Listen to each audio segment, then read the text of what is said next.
Maybe you should do this. Oh, it's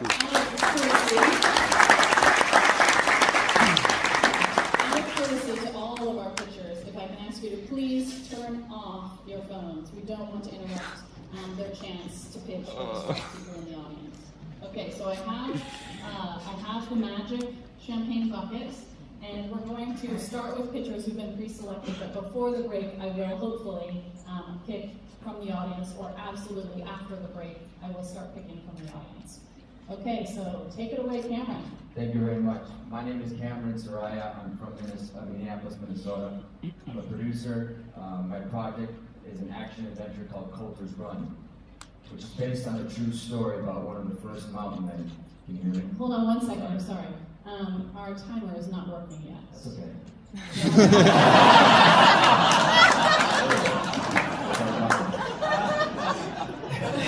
see.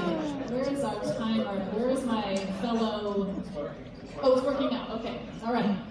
Sorry. Go ahead. Yeah. It's an action-adventure called Coulter's Run, which is based on a true story about one of the first mountain men in North America who survives a 250-mile journey back home in the dead of winter while escaping 300 Blackfoot Indian warriors who are on the hunt to kill him for game.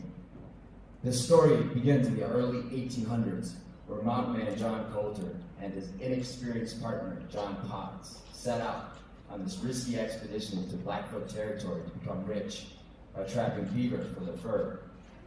In the beginning of their expedition, they were successful. Towards the end, as they were retrieving the last set of traps, they were ambushed by the Blackfoot.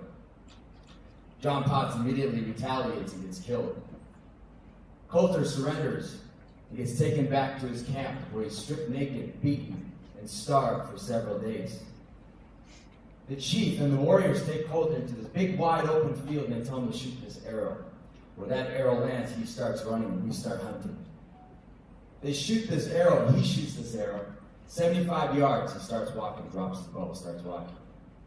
As he gets to about less than a foot away from his arrow, he turns around and he sees 300 warriors with their war paint, their weapons, spears and arrows, and a war cry so loud that fills the sky.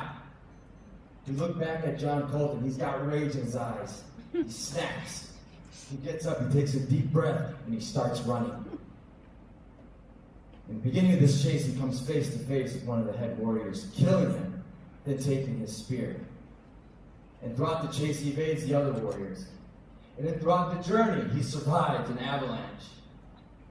He survives falling through a frozen lake, has to cut off his toe due to gangrene, then fighting a pack of wolves.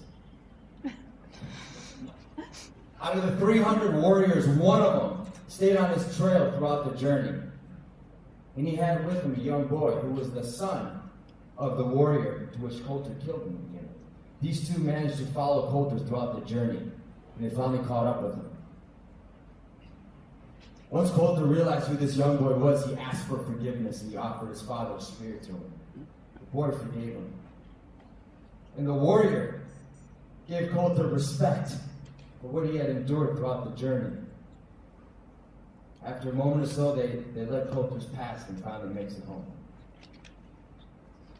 Coulter's Run has the survival essence of Castaway, with the relationship dynamics of Dances with Wolves. Thank you.